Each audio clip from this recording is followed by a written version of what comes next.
day, everyone. Welcome to the session of today on second passport programs. Today we are looking especially at Antigua and Barbuda.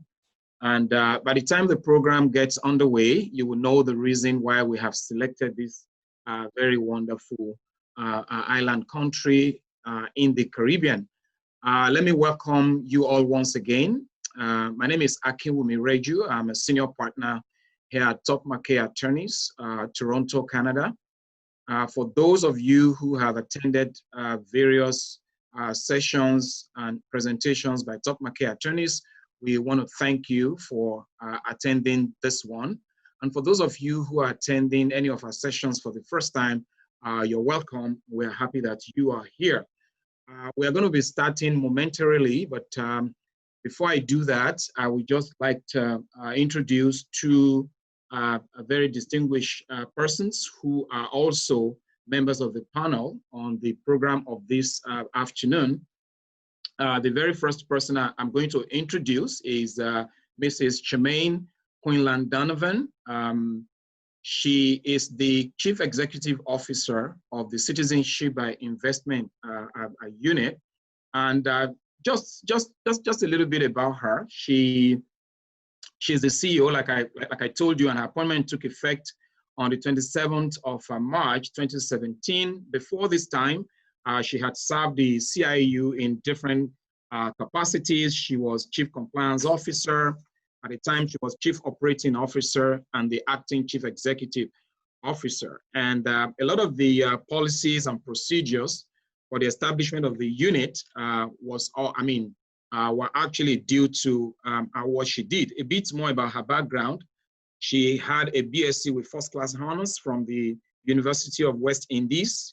She's a chartered director and a certified anti-money laundering specialist.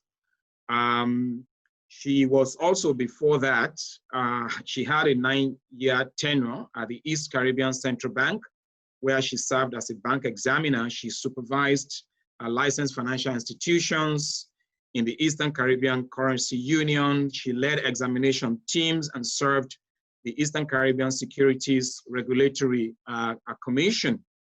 She also worked in the Bank of Nova Scotia, where she was a senior manager of compliance for the Eastern Caribbean region, responsible for AML and CFT, and also for the regulatory compliance for 9 countries, including Barbados and St. Martin.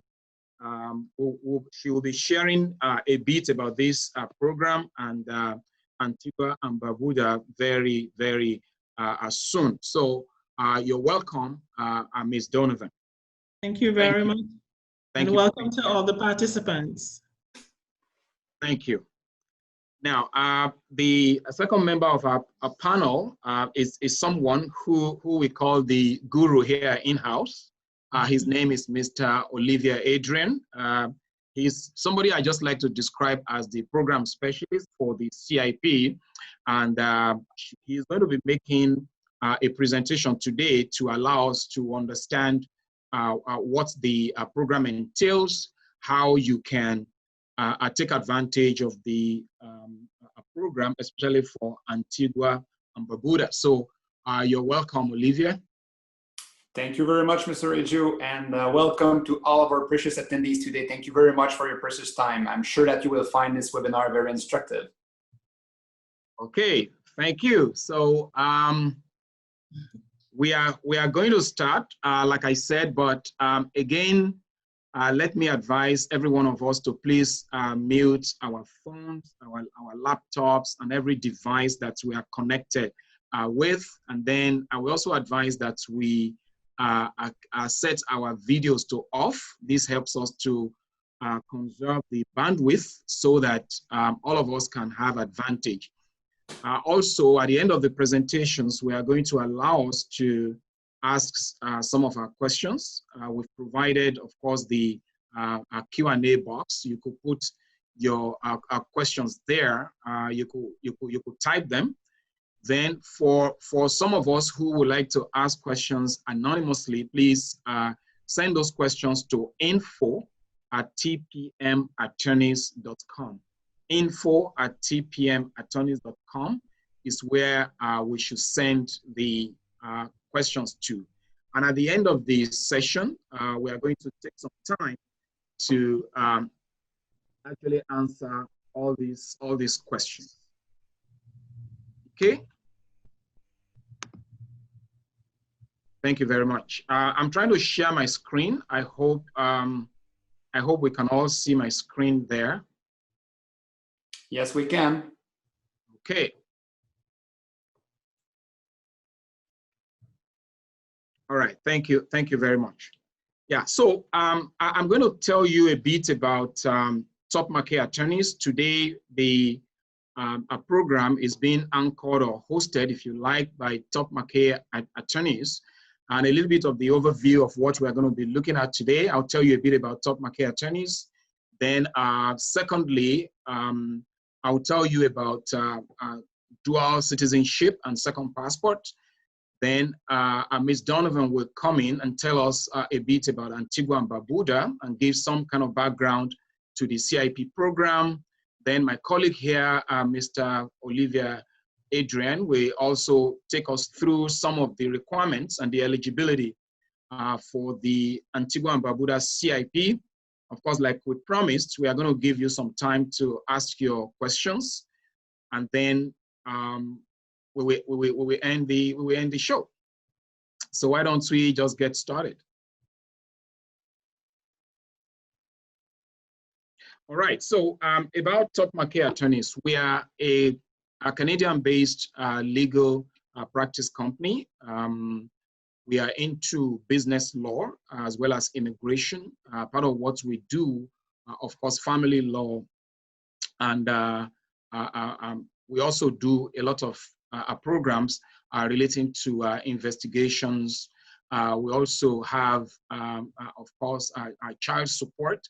We also have franchise and so many other areas of law practice. But today, we're basically looking at our immigration bucket, and that's citizenship by investment. We have a value proposition that is attractive to our clients, the firm, as well as our community. For our clients, we pride ourselves in providing exceptional service. And then for the firm, we encourage diversity in Topmarké Attorneys. We provide opportunity for growth for all our staff, as well as our stakeholders. And then for our community, we ensure that there's a quick dispensation of justice. We participate in a lot of efforts to bring justice to the people who may naturally not have any other option but to opt for our services. And maybe just to put some face behind the partners in Topmarké Attorneys, right there you can see the partners of Topmarké Attorneys. To the left, you see the three partners, Mr. Johnson Babalola, Kemi Oduwole, and my very self. A bit about the partners. Mr. Johnson Babalola is the group managing partner and is known in Canada as a top immigration lawyer. He has experience in all aspects of immigration and refugee protection. Kemi Oduwole is the managing partner. She used to be a lecturer in the law school in Nigeria, Abuja, before she relocated to Canada, and she continued her legal practice. She's involved in all areas of our practice, especially immigration, family law, and mental health law. Akin Reju is my name. I'm a senior partner. I head the business and business immigration group. I'm a transactional lawyer. I have experience in corporate and business law, real estate, as well as other areas of immigration. And of course, we do have paralegals and associates, immigration consultants. They come from different backgrounds. And of course, we like to say that if you come to Topmarké Attorneys, you'll probably find somebody from your own background. Okay, now I said I wanted to say something about dual nationality and second passport. So when we talk about second passport, we are talking about a situation where someone either applies or becomes a citizen of another country different from the current citizenship that he or she belongs to. There are so many advantages why people decide to acquire a second citizenship. But of course, I'm not going to go into that because my colleague is going to do some justice to that. Basically, we know that there are some nations in the world that do not allow second citizenship or allow their citizens to carry a second passport. Of course, if you have some kind of doubt about that, if you don't know whether or not your country allows a second passport, please speak to your embassy. Of course, you can contact Topmarké Attorneys. We show our contact details at the end of this seminar. Of course, like we said, a lot of people apply for second passport or become a second citizen of another country because of some advantages. Some of them are basically economical, but a lot of the time, the major reason is freedom of travel. If you are a citizen of a country where the passport is strong, that is, the passport has a precedence to enter visa-free into a lot of countries, then you save very valuable time in that anytime you want to travel, you don't have to start the process of applying for a visa to enter some specific countries, or you just need to buy a ticket and then you can travel. Of course, there are so many other financial benefits, and I'm sure that my colleague Adrien will also talk about that, talking about property ownership, then talk about tax planning. Those are some of the other advantages you find for a second passport. And like I said, if you're not sure, or if you have some doubt about whether or not your country will allow you to carry a second passport or become or have a dual nationality, please talk to your country's embassy, or you can contact your lawyer, or you can, of course, contact Topmarké Attorneys. Yeah, so now we come to the part where Ms. Donovan will tell us a bit about the Antigua and Barbuda CIP, and then at the end of the day, if we have some time, we can answer some questions about that. So I hand over to Mr. Olivier Adrien. There you go. Okay, thank you very much, Mr. Reju, for this introduction. Hi, Mr. Donovan, how are you? Hello, Olivier. I am doing well, and I hope you are doing well as well. I'm doing fantastic. I'm doing fantastic. First, I would like having the chance today to have the CEO, Chief Executive Officer of Antigua CIP.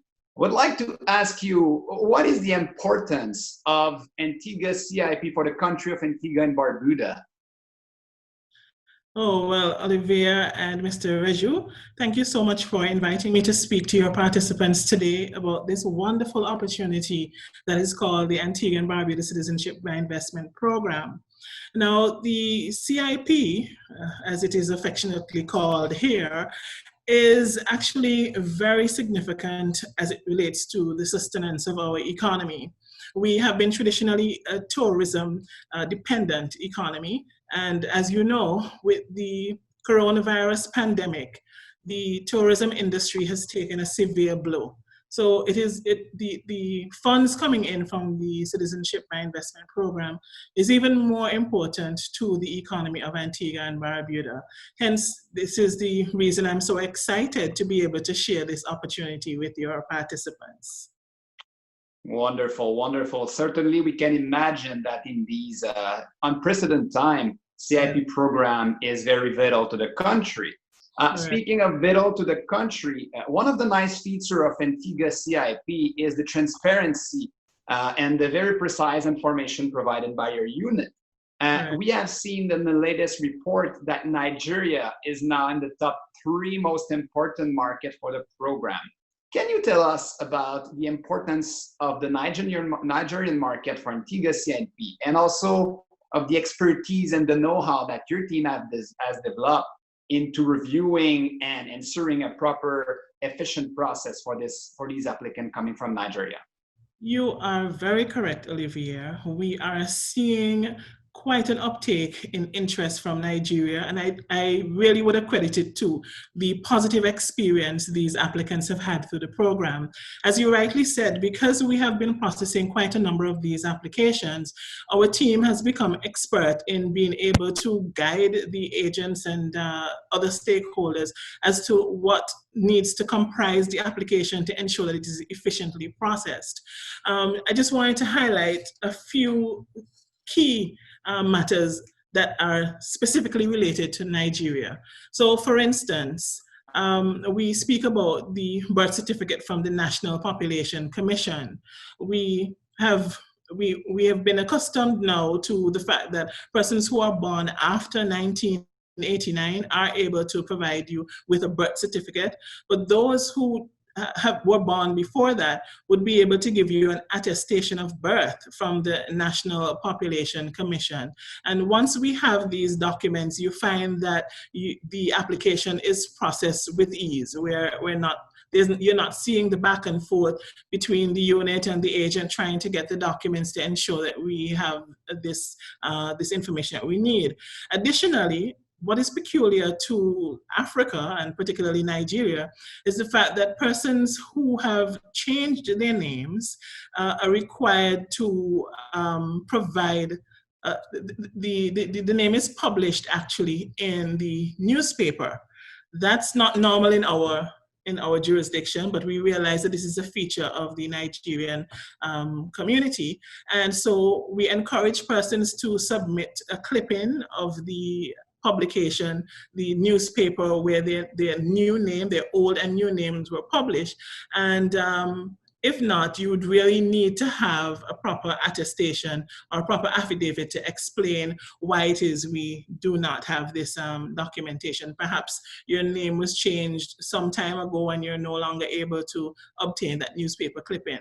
So these are just some of the documents I'd like to highlight, but it's also a testimony to show that our team has become so versed with processing applications from Nigeria that we're able to give this sort of guidance beforehand so as to ensure that the application is efficiently processed.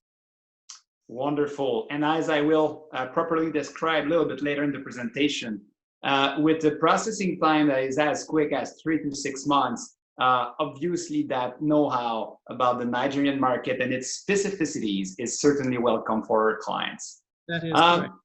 You have been extremely active and working hard into keeping Antigua CIP as the industry standard for second citizenship.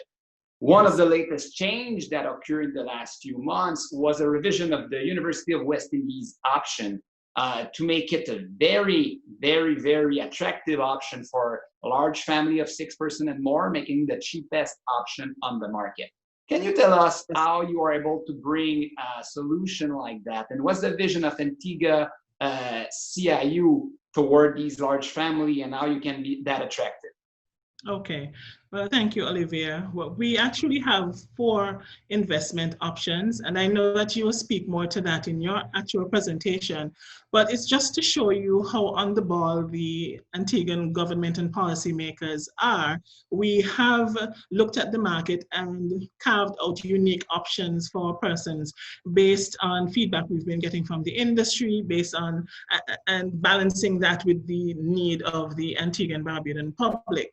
So the University of the West Indies option came out of the need for us to actually have the 4th landed campus of the University of the West Indies on Antigua.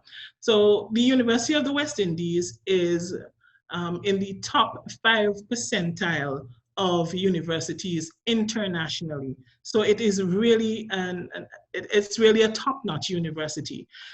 Before last September, they only had 3 physical campuses. One in Barbados called the Cave Hill campus, one in Jamaica called the Mona campus, and one in Trinidad and Tobago called the St. Augustine campus.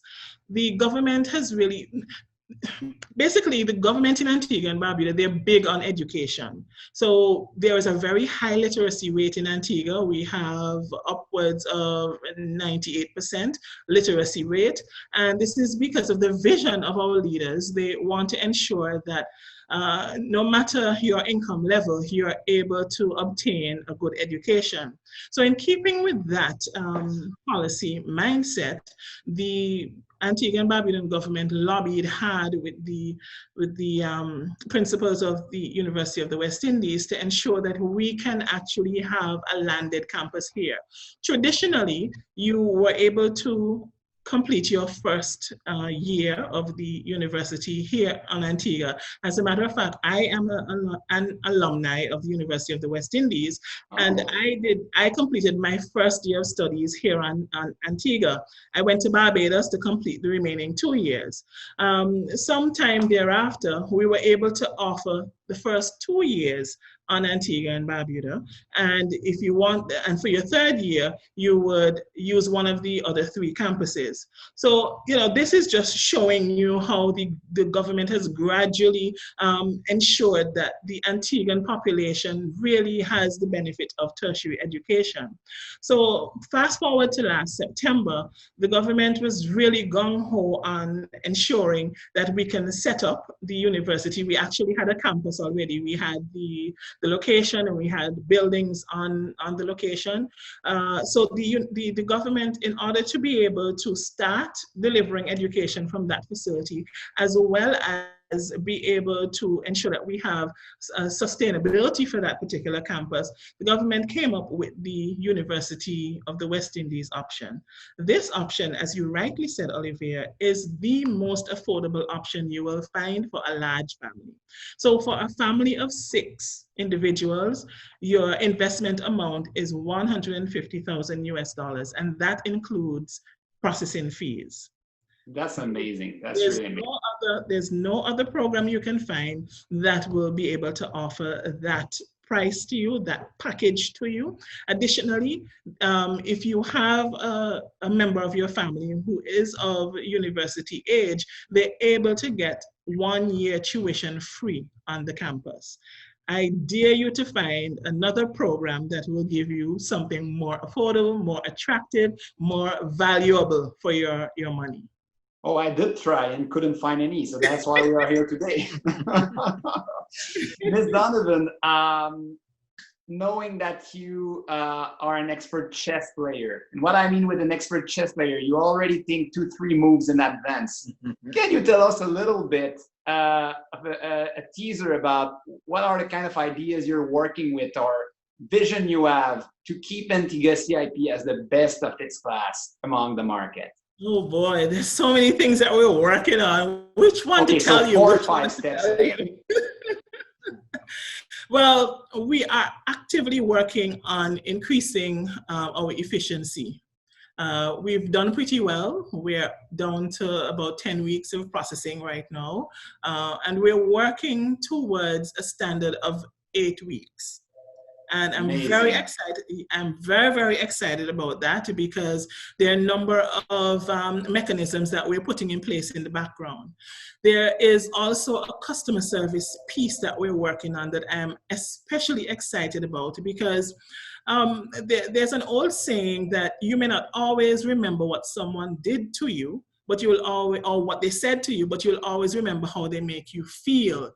And so we're working on the experience of the client and the stakeholder when they interact with the Citizenship by Investment unit, so that even though you don't remember exactly what we did for you, you'll remember that, wow, they're professional, they're efficient, and they're solutions oriented. So we are working on that piece. We actually just promoted someone internally to manage that particular project, and I'm especially excited about it.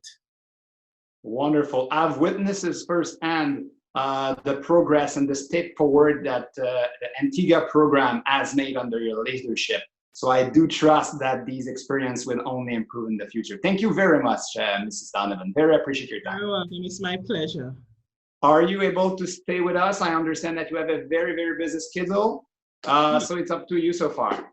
Yes, I will stay on just for a few minutes, but then I would need to drop off. But thank you very much for this wonderful opportunity. And I really hope that your participants are as excited as I am about this program, and that we will see the applications flooding in after this webinar.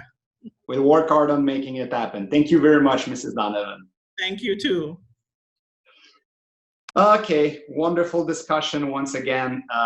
If we could move to next slide, I would just jump in right in the presentation of Antigua CIP, its intricacy and the inner working of the program.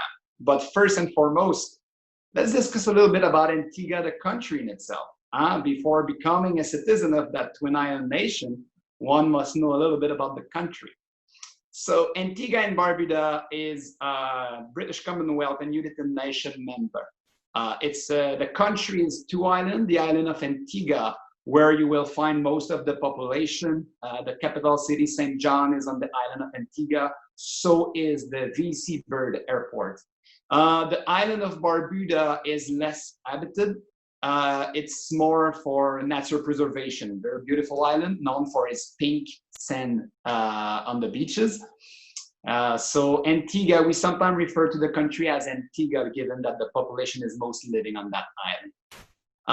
The country has been known as a luxury travel destination, very, very common destination for people from Europe, from the UK, and here from North America as well. A lot of very known jet-setter international personalities have their second houses in Antigua. Just to drop a few names, we can think of Eric Clapton, Oprah Winfrey, the Virgin founder, Sir Branson, if I remember correctly the name. All of them own second houses in Antigua, which speaks volume of the country. It's a country that has also a lot of very wealthy events for people who have a large yacht and super boat. Twice a year, people would gather in Antigua for partying. So very luxury travel destination. Country is super safe, well developed. English is the official language, so people speak English and a bit of Creole there.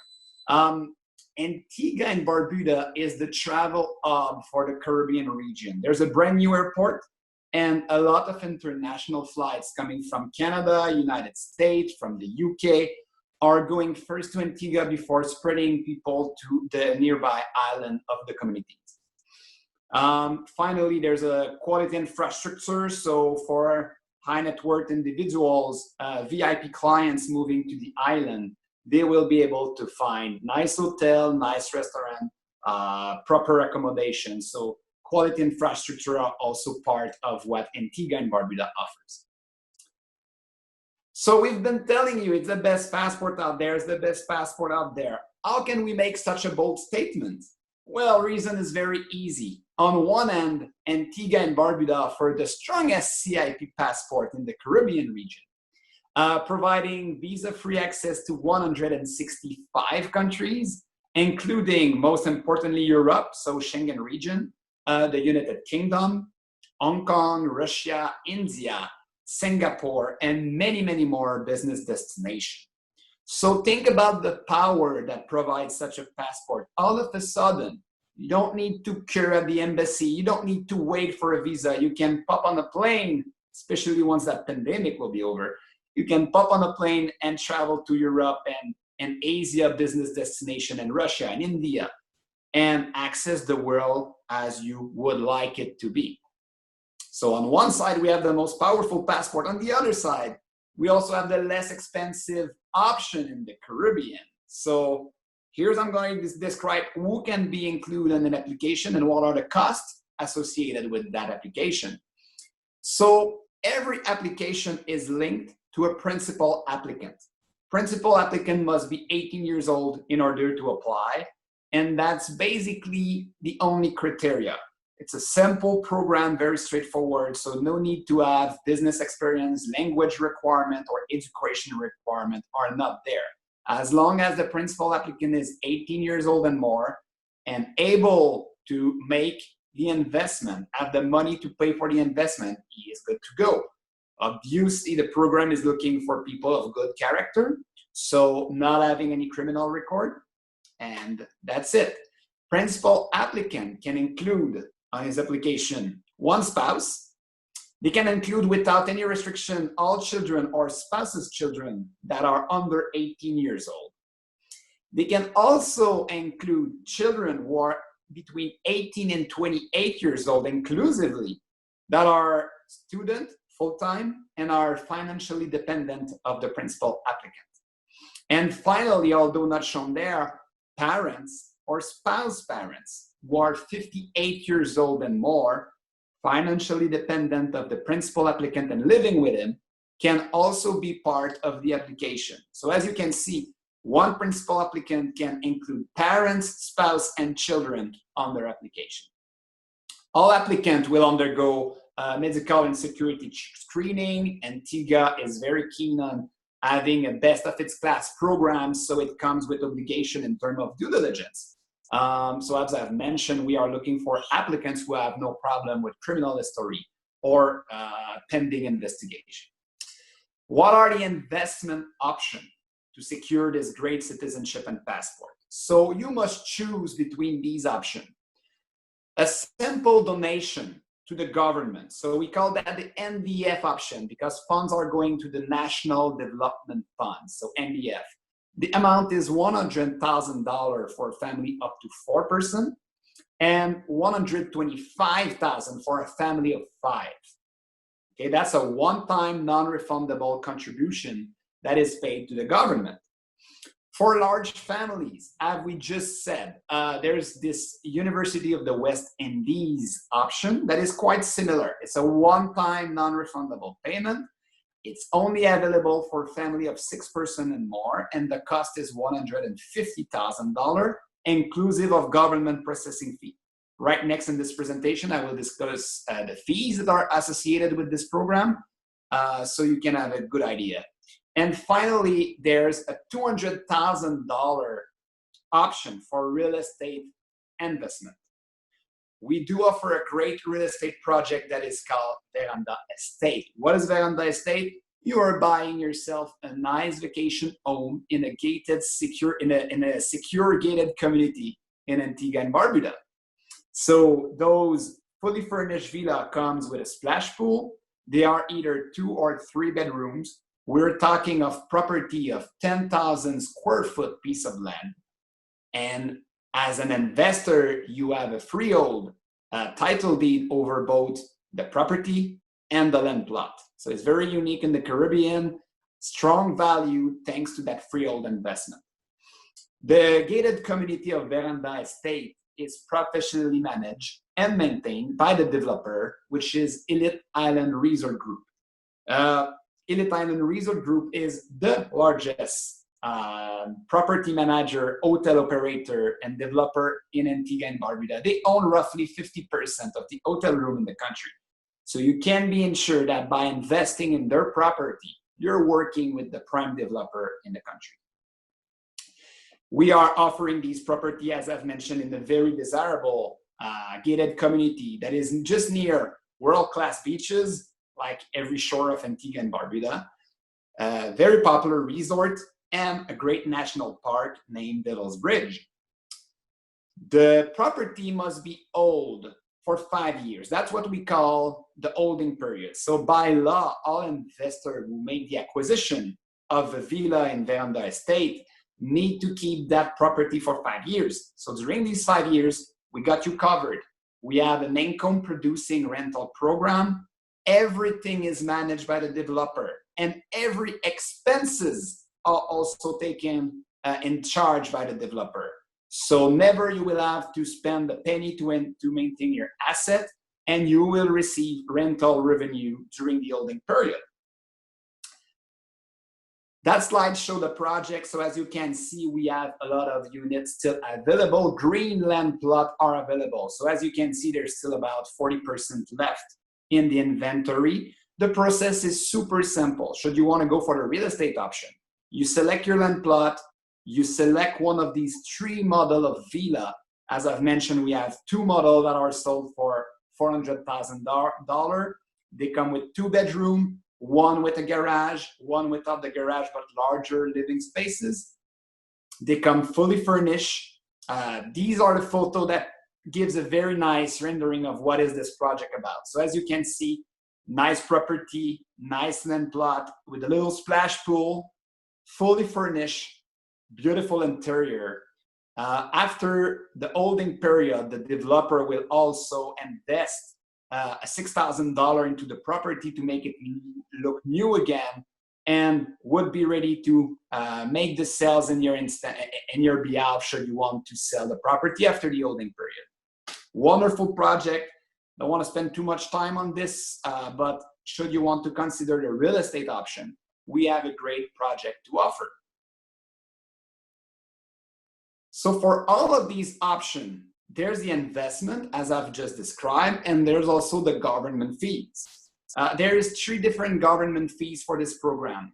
One that is paid at the deposit stage. When you submit your application, clients must pay the due diligence.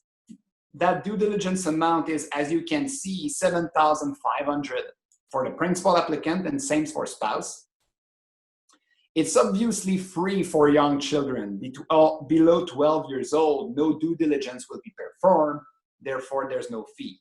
There's a $2,000 fee for teenager, and there's a $4,000 fee for adult dependent, be it children or parents. The processing fee is $30,000 per file. The good news is that only 10% of that amount is payable at the deposit stage. Balance would be payable after you receive your government approval letter. This $30,000 cover a family up to 4%. So first 4% of the family are covered. Should the family is bigger, 5%, 6%, 7%, one need to add $15,000 per person to cover the processing fee. Also note that should you have a family of 6, the University of West Indies option might be appealing, and the University of the West Indies option as an inclusive processing fee, so that $30,000 would not apply, and it covers the first 6% on the application. Finally, there's a mere $300 per person passport fee that is also payable only once the client secured their government approval letter. Let's see some example here. So typical family, just like mine actually. Family of 4, couple, 2 young children, okay? On one side, we have the NDF donation option, and on the other side, we have the real estate option. It's the same when it comes to the government fees. So the processing fee, $30,000, covering the first 4 family members. Due diligence, that is $7,500 for both the principal applicant and the spouse, free for young children. So you come up with $15,000 in total. The mere $300 per person passport fee, so you're at $1,200. Then you see the investment. On one side, the donation. For that family, we would be at $100,000 of donation, whereas for the real estate, when taking into account the tax and escrow fee, the investment would be $207,500. Why I'm referring to $200,000 when I just show houses that are sold for $400,000? Very easy. It's because 2 investors, for example, 2 brothers or 2 family members, can regroup and both qualify for the minimum investment of $200,000, so they can jointly buy a property. That's another great feature of this program. So in total, per family, you can see that the base cost would be $146,200 for the real estate, for the donation option, and $253,700 for the real estate option. Very affordable. Most of these fees are paid after receiving government approval and securing for yourself, your spouse, your parents, possibly your children, the strong passport of Antigua and all the benefits that come with the second citizenship. Let's discuss the timeline. So we refer this total process as 4 to 6 months. And just given the hard work of Mrs. Donovan lately, we have even seen cases going down to 3 months in total processing. Day 1 is when we submit the application. So when we submit the application along with deposit payment to CIU, that's day 1. It takes roughly 10, 12 weeks maximum, and we are receiving the government approval letter. At that point, the investor is required within 30 days to pay the final investment along with balance of fees that are outstanding. And upon reception of the investment and the fees, the government will issue the certificate of citizenship, or we call that certificate of registration, and the passport for the family. As you can see, there is no need to travel to Antigua throughout the process. Everything could be done at distance. And the passport, once issued, are ready to use. So no problem, no need to go on island to secure the passport, no need to activate them, they are ready to use.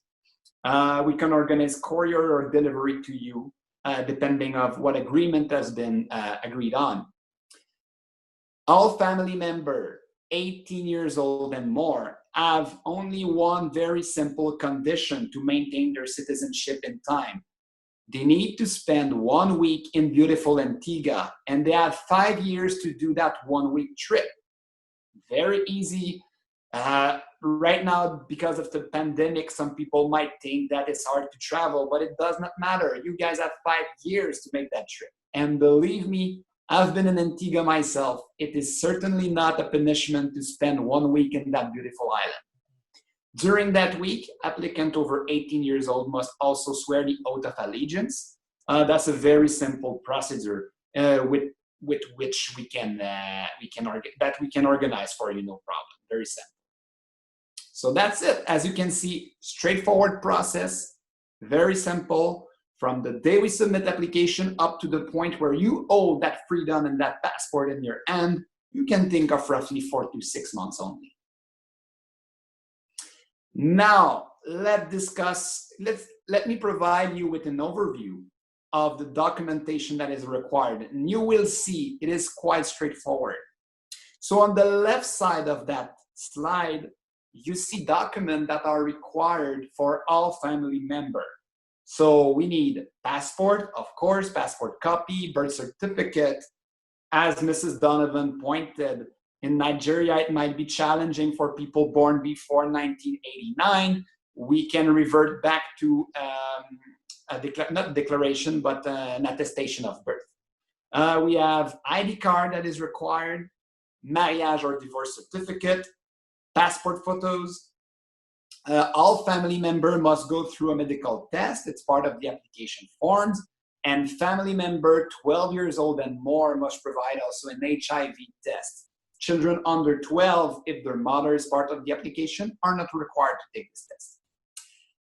Finally, all family members that are 18 years old and more must provide a police clearance certificate from their country of citizenship and also from countries in which they would have lived for at least 6 continuous months over the last 10 years. The other documents are expected mostly from the principal applicant. So from the principal applicant, we will ask for a professional reference letter. So for example, an accountant that has been working with you or with your business for at least 2 years that can attest of your good character, that would be just perfect. We ask for 2 years of bank statement. We ask for proof of address, which means a title deed or lease agreement of your principal address along with utility bills. We ask for, if you are a business owner, your business registration and the list of shareholders to show your actual status as a business owner. If you're an employee, we will rather revert on an employment letter or recent payslip to show your status as employee. Children that are between 18 and 28 years old must confirm that they are registered as full-time student into a recognized institution. And finally, for all applicants over 18 years old, except for the spouse, the principal applicant must complete a declaration that these applicants are indeed financially dependent of the principal applicant. So as you can see, most of these documents are are already in possession of the investor or very easy to secure.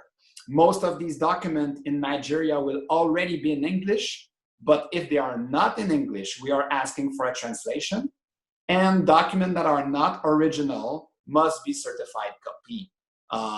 Working with a company like Topmarké Attorneys and their lawyer team, all of this will be very easy to take care of. You are in very good hands. Mr. Reju, I leave you the mic. So thank you very much, Adrien, for a very good presentation. I note that you have even answered some of the questions that were sent to us before, but I know that there were a few questions that actually came in when you were making that presentation. Now, to all the viewers and the participants, we have come to the section of Q&A. We are going to allow us to ask some questions before we end this show. So if you have not submitted your question already, you have the opportunity to do that, and you can type it in the box, and then we will quickly read out your question. Or before we go to the question, just to remind us that we are not giving you legal advice by saying what we have said here today. You have an opportunity to actually go to your lawyer and get legal advice should you need any. And then everything that we have presented here today is actually copyrighted to Topmarké Attorneys, and you are not allowed to distribute them without our permission. Okay. Now, if you have any question, please do let us know. But as you get ready to ask your questions, I'm going to just throw a few questions that came in before to Adrien, and it's so good that the CEO is still here with us.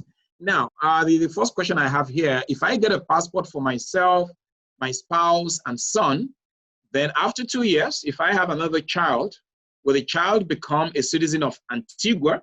That's the first question. And then you can also let us know, what if I adopt a child after becoming a citizen? Very, very, very good question. And that's something I should have addressed during the webinar because it is so important. So the program has a provision to include future dependent. So once you became a citizen, let's use that example, very good example, 2 years later, you have a newborn, for example. You can simply pay a fee to add that person to the application and secure the citizenship for that newborn. Right now, the fee, the government processing fee associated with adding a newborn is only $10,000. So it's a very, very reasonable fee. For newborn, it would be automatic. So you only need to provide the passport, the birth certificate, along with the application form, and within a very few weeks, I've seen these cases approved within only 3 weeks, you would secure the citizenship and the passport for the newborn as well. Who can also be included on the application after approval? Well, you could add a spouse in the future. You could also add a dependent parent. Let's imagine you secure the citizenship today, but your parents are 57 years old. Well, when they will turn 58, you could pay and add these dependent parent to your application. Fees will vary, but keep in mind, because it's the most frequent situation for a newborn, the fee right now is only $10,000. So very easy to go through this procedure and add another dependent on an application that was already approved. Okay, thank you very much, Adrien, for that clarification. Now, I have another question here. How do I know if my country prohibits second citizenship, or maybe becoming a dual citizen? How do I know? Anyway, maybe I should answer that question. If you recall, I did mention during my presentation that there are a few countries in the world, of course, that does not allow a dual citizenship, right? The two ways you can find out: you can do a research, or you could ask for advice. Usually, you could go to your lawyer, or you could actually ask your Foreign Affairs Office, or you ask your country's embassy. In any case, if you wanted to know, you could actually send an email to info@tpmattorneys.com, and we'll be we'll be glad to answer that question for you without even charging a fee. I hope that is satisfactory. Now, I have another question for you, Adrien. What is the timeline for payment of the funds for donation? Okay, wonderful. So I will go into a little bit more detail compared to what I did during the presentation. The first step, it's when you choose a donation option, it will be a two-step payment. First step will be the deposit. The deposit will only be the due diligence fees according to your family composition, along with 10% of the government processing fee. So for example, for a family of 4 under the donation option, the processing fee is $30,000. So you would only need to pay $3,000 along with the due diligence fee, and that's your deposit payment. Then, after the government approval is received, you have 30 days to, on one side, pay the investment. So the actual $100,000 donation can be paid directly to the NDF funds. These payments could be done with a bank draft or an international wire transfer. And on the other side, you would need to pay the balance of the government fees. So the 90% outstanding government processing fee, 90% that was not paid, only 10% was paid at the deposit. And you will need to pay also the passport fee that is very small. It's only paid after approval. So two-step payment, a small deposit that is typically in the range of $20,000, and the bulk of the payment coming in after approval only. Okay, I thank you again, Adrien, for answering that question. I do have another question here, and it said, I am aware that there are countries in Europe having the second passport program. How does the Antigua program compare with the second passport for the European countries? Once again, very good question. I've been in the industry long enough to see the growth and the rise of these programs. And whereas before there was a very few options, now there's plenty of options. It's important to compare apple with apple. And comparing European passport with Caribbean passport is not comparing apple to apple.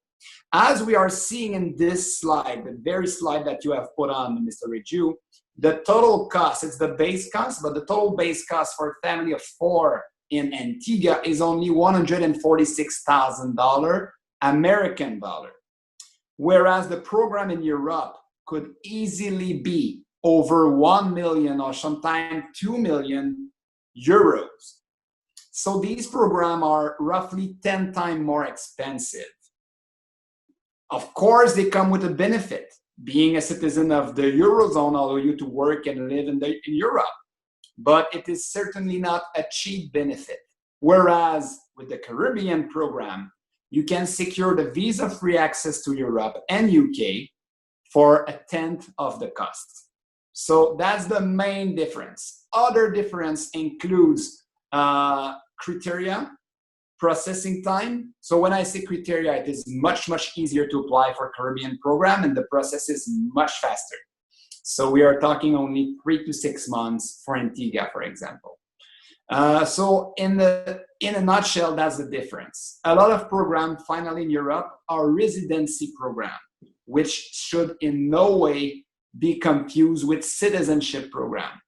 Antigua and Barbuda offer a citizenship program, meaning that if we would submit your application today, by the end of the year, you will be a full rights citizen of the country. Whereas a lot of countries in Europe, Greece, for example, or Portugal, or many of them, what they offer is a residency program. So you become a permanent resident of the country. But in order to secure the passport, you would need to meet their citizenship condition. So it could take years and a lot more involvement than simply making the application. Okay, thank you, Adrien, for actually adding that distinction. For our participants, of course, somebody who's a permanent resident of a country needs to have a residency requirement in that particular country before you can become a citizen. And for example, if you're an international a businessman and you move around quite a lot, you don't have the latitude or the leisure of staying in a particular country for the number of years with which you need to become a citizen, then you can see, of course, that it is much better for you to go to passport and citizenship straight instead of, first of all, becoming a permanent resident in a particular country.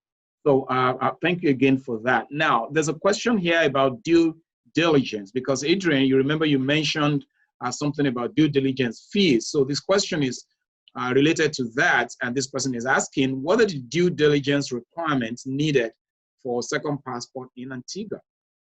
Okay, so the way that the due diligence is done, the government of Antigua and Barbuda hire a very well-known international company offering these kind of due diligence service. And their mission is basically to go through public database and confirm the information that was written in the application. So the very first thing to say, and that's the most important one, when you fill out an application for Antigua and Barbuda citizenship, is the very same thing that when you go to a doctor appointment. Don't lie. Just put the information that is accurate. Your work, your employment, family members, etc. This company will go and run through public database to see if the applicants and all family members have any criminal history. It's possible that you were involved at some point in a litigation. It happens, especially for influent business people. Sometimes they will go through these kind of litigation. It's not because you had a litigation in the past that you cannot apply. But if you have a criminal record, which is very different, now you wouldn't be in the position to apply for this program. The due diligence will also confirm the information that was reported in your application, confirm your occupation, confirm your residential address through research and international database. And that is what the due diligence is about.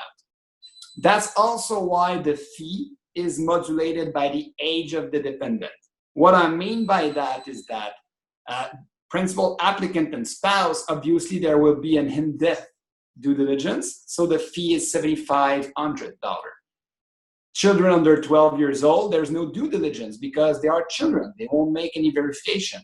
And teenager, it's only $2,000 because basically they only need to make few high-level confirmation about their status and they are satisfied with it. So in a nutshell, that gives you an idea of the due diligence process. The most important thing to remember, first, our approval rate for Antigua CIP is 95%. As long as you are of good reputation and you're not withholding information, you will be applying. You will be approved. No worry, no problem. And the other thing to remember, don't lie. That's very important. Misrepresentation is never a good idea when it comes to immigration. Don't do that. If you're straightforward, especially given that you work with top minds from Topmarké Attorneys, we will be able to navigate you through this program swiftly and effortlessly. Yeah, thank you so much for that. I have a lot of questions in the Q&A box, and please, I'm going to try go through them as quickly as we can. We'll probably have about 15 minutes more for this presentation, but please, if for any reason we didn't get to your question, no worries.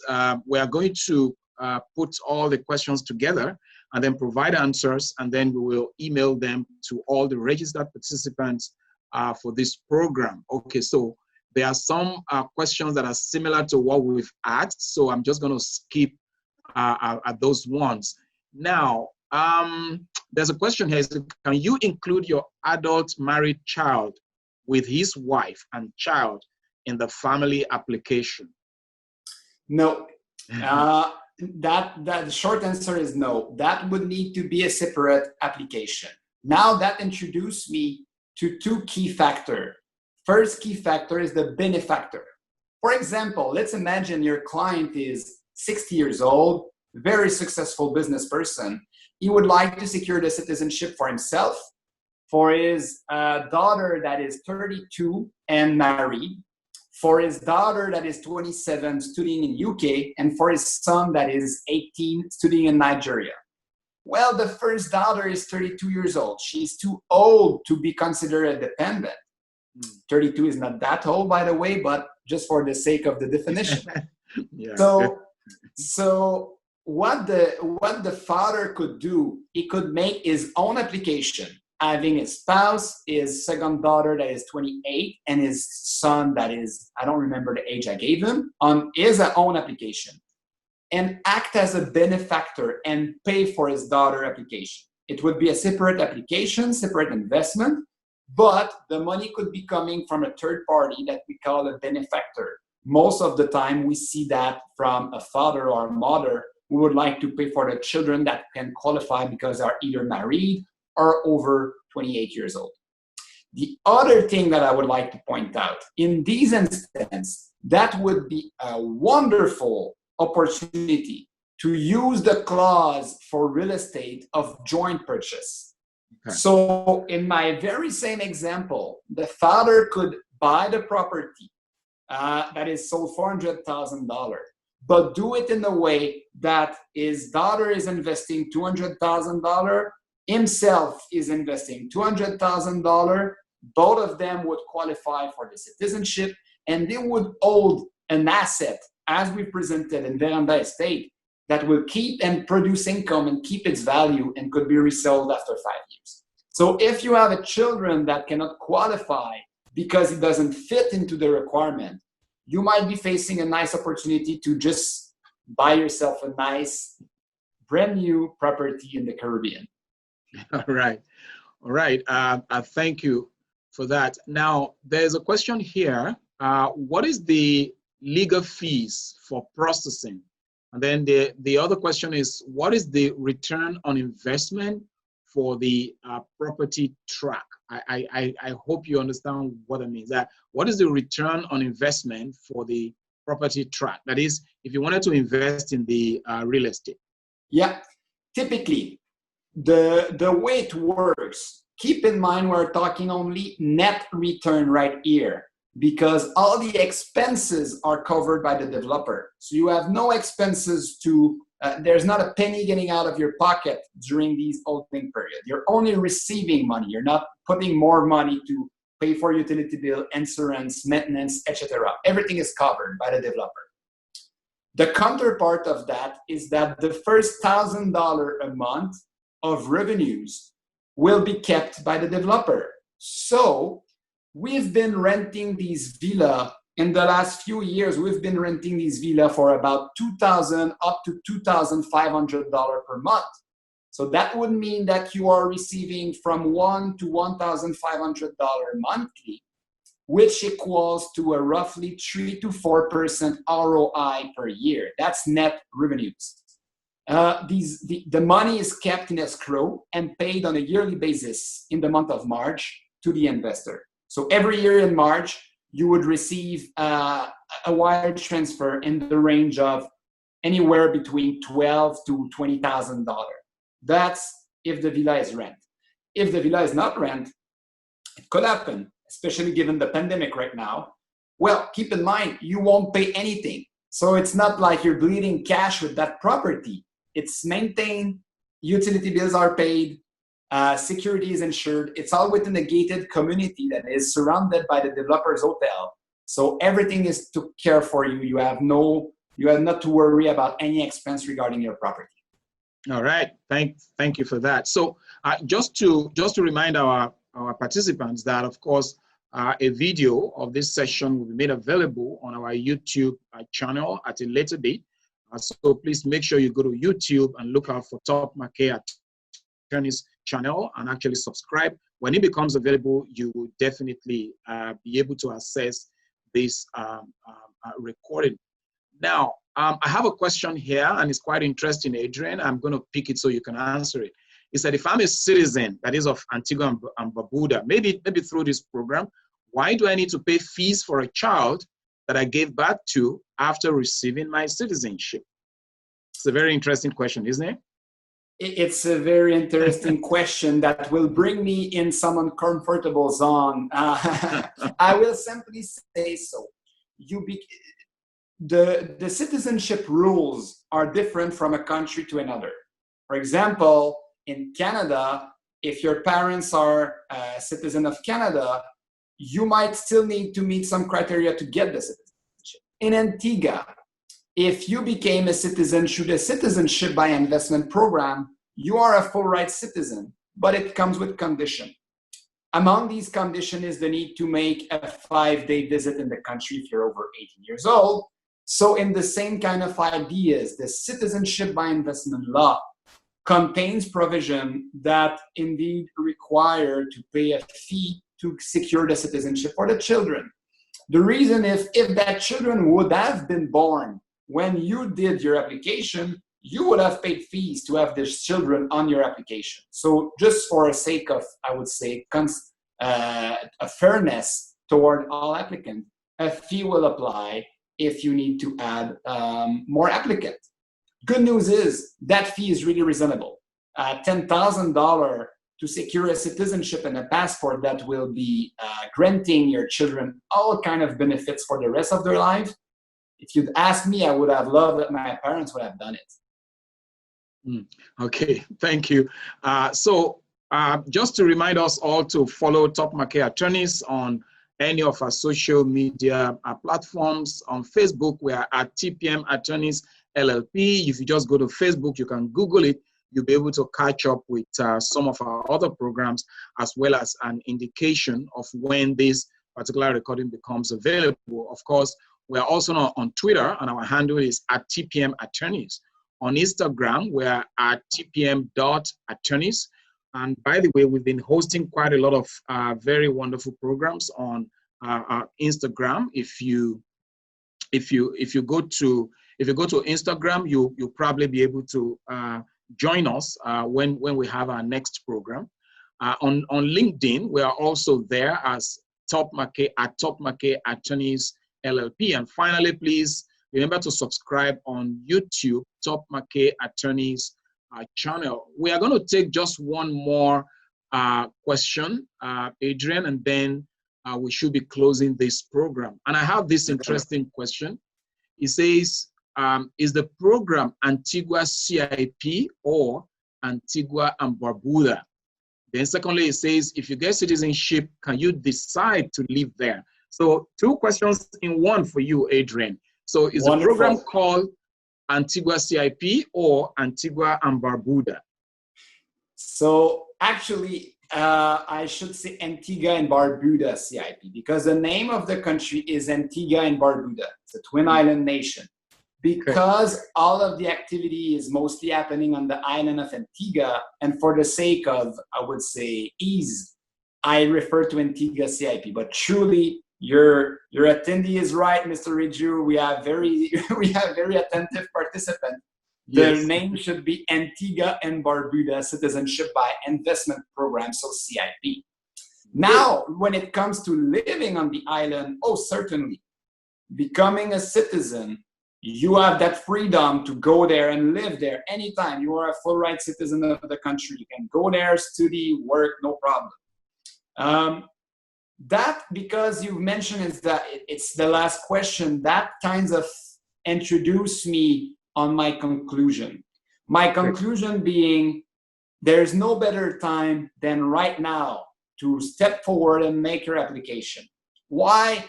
We've seen with that very strange beginning of 2020, how things can change quickly.